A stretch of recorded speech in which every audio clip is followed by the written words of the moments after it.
It's so nice to have you here with me today. Good afternoon. How are you? Howdy, how do you do? Hello today. Hello, boys and girls. It is our afternoon meeting time with Miss Karisha. And you know how I like to start our meetings with our How Are You Feeling song. So, hello, and how are you? How are you feeling today? Thumbs up, thumbs down. If you are feeling happy or feliz, thumbs up. If you are feeling calm, tranquila, or a little bit irritated, thumbs to the side. If you are feeling angry, anahano, or very angry, thumbs down. Also, if you're feeling sad or don't want to be bothered, that's a thumbs down. So, hello, and how are you? How are you feeling? I'm happy. I'm happy, and I hope you all are too. Miss Krisha is feeling feliz today, and I hope all my friends are feeling happy. But if you're not, let's review what we can do when you feel angry, sad, or tired, or not wanting to be bothered. You can use your tools. And remember, this week we are listening to music. But let's talk about what we have already learned or put in our toolbox to use. We have listening to music if you're feeling angry, sad, or don't want to be bothered. Or you can draw a picture. That's always a good idea. I like to draw. Maybe you can draw how you're feeling. Or you can, one of my favorites, hug a bear or hug something soft or hug your mom and dad. That works too. But you may need a hug, and the bear is the closest thing. You can hug a bear when you're not feeling bothered, angry, or maybe even tired. Or remember, we can count. We can always count. Miss Krisha loves to count. We can count 1, 2, 3, 4, 5. And also, while you're counting, you can take deep breaths, and that'll also help your mood. And remember, we said we can go for a walk. If you can't go for a walk outside, you can take a break and go for a walk around your house. Walking also helps calm you down. And last but not least, we have jump. Remember, we can jump. If you're feeling sad, angry, or upset, maybe just jumping sometimes can make you feel better just to get that energy out. You can jump because maybe it's a bad energy and you need to exercise and get it out. So you can just jump. You can jump in place. You can do jumping jacks. You can jump around the house. Your choice. But just use something to make you feel better. And if we use one of these tools, either or, it should make us feel better, happy, or calm. Or maybe we can talk about it with someone how we feel. So don't forget that you have those tools, and Miss Krisha is going to keep reminding you, and we can use and go into our toolbox to help us feel better. All right, so now we're going to do a review of our letter of the week, which is the letter D. Dinosaur dancing. This is a capital D, and this is a lowercase d. The letter D is our focus letter for this week, and we're just doing a review. So now, in our small group, remember we talked about the number 1, and we used our mittens that we made to represent the number 1. And we also talked about the number 9, and we used our other mitten that we made to represent the number 9. But we used shapes instead of dots. That was fun. All right, so that's review of our letters, review of our numbers.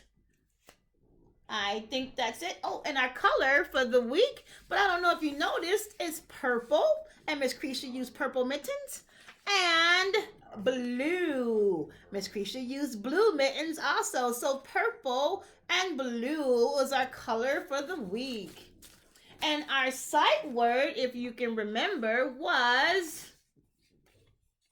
one, which represents the number one. It's one. O-N-E. One. Good job.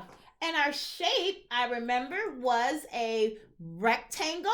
I have a rectangle here and a cone. And Miss Krisha cannot find her cone, so she has to draw a cone. And I'm going to draw a cone really quickly to represent our cone.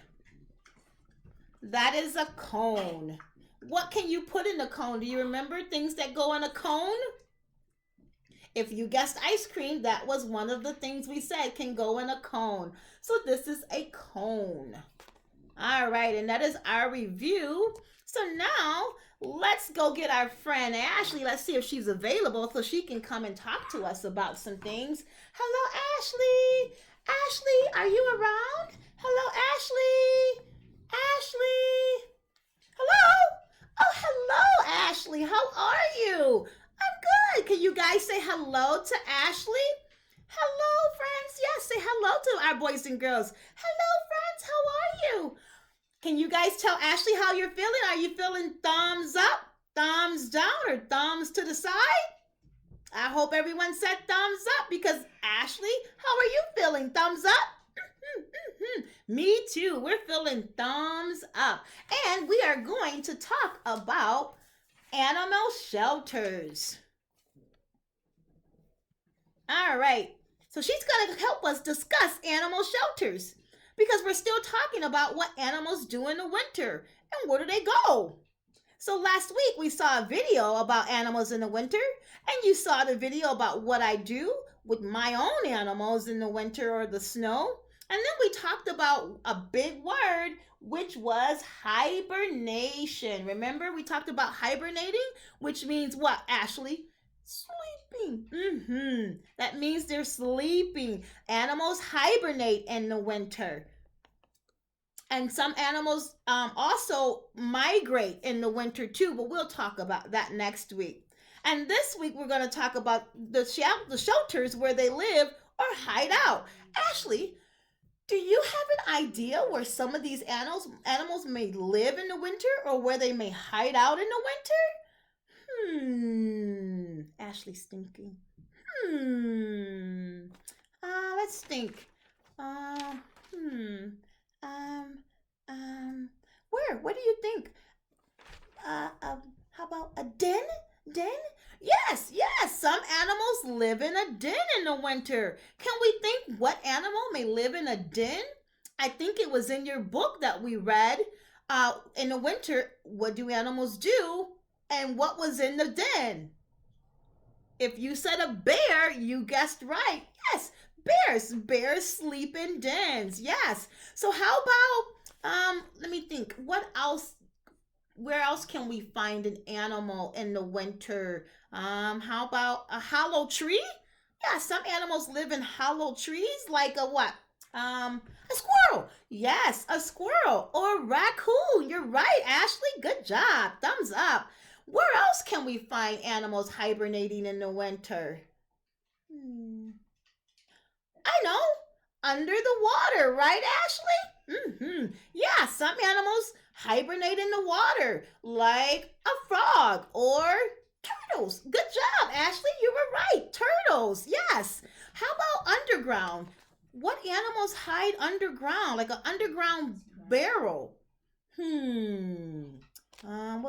What animals bury in the ground? Oh, prairie dogs bury in the ground and they live in underground burrows. Yes, Ashley. Also, what else, Ashley? Worms. Worms. Yes, worms also burrow in the ground. You're correct. Good job, Ashley. So can you think of some more animals that maybe hibernate in the winter? Some that Miss Karisha and Ashley didn't name? If so, we'll talk about them next week, and we can talk about it in our Zoom meeting of the animals that you came up with that Miss Karisha didn't mention that maybe live in a den or live in a hollow tree or underwater or in an underground burrow. Good job. And also, if you have a chance to look around your yard or while you're out and about, I want to see if you can find an animal shelter. And if you do, take a pictures and share with us. Or maybe you can draw what you saw and share with us. All right, boys and girls, that is our time. Ashley, it is your duty because you guys remember my frog. And when you hear this noise, that means our time is done. All right, Ashley, I had fun. How about you? All right, boys and girls, we'll see you next time. Adios, amigas. Adios, amigos. Bye, boys and girls. See you later.